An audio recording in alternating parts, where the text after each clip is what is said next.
American Culture Project Senior Fellow Corey DeAngelis. Corey, it's great to see you. Hey, good to see you, Will. Let's start with Charlotte. That is a stunning number. It's 15% of the student population not in school. And by the way, the number is held roughly Monday to Tuesday. So I am to understand that 15% of the student body in Charlotte is illegal, or afraid they'll be confused with someone who is illegal?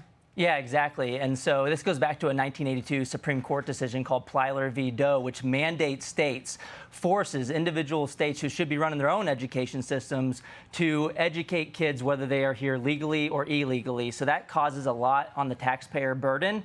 And that was done 43 years ago with the less conservative Supreme Court, and it was a 5-4 decision. It was very close. So I think lawmakers should introduce bills to challenge that decision, get the teachers' unions to challenge it up to the Supreme Court. I think we win this time and let states decide for themselves how they run their own education systems. And look, we spend about $20,000 per kid per year in the government school system today nationwide. If you didn't have all the illegals in the system and taxpayer money went towards American students, spending the same amount of money, we'd have $22,000 per kid. We'd have more money for American children going into the classroom, and we do better on the international assessments. We just had Congressman Chip Roy on the program. He's introduced today the PAUSE Act. He wants to pause all legal and illegal immigration.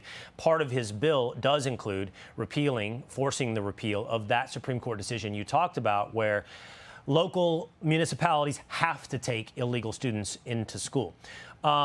Besides the shocking number, do you agree with Miller? This is actually what's pulling down our test scores. Are we actually doing better than these test scores reflect? They're being pulled down by people that don't speak English or coming in with much lower educations. Yeah, I think Miller hits the nail on the head, but it's only part of the story, right? Obviously, if you're importing people who are unable to speak the English language and they're having to learn that in class, and there were people from Charlotte that were reporting that teachers were saying that they had translators on their phones to speak to the students. So if they're wasting time doing that, they're unable to teach American kids math, reading, and writing.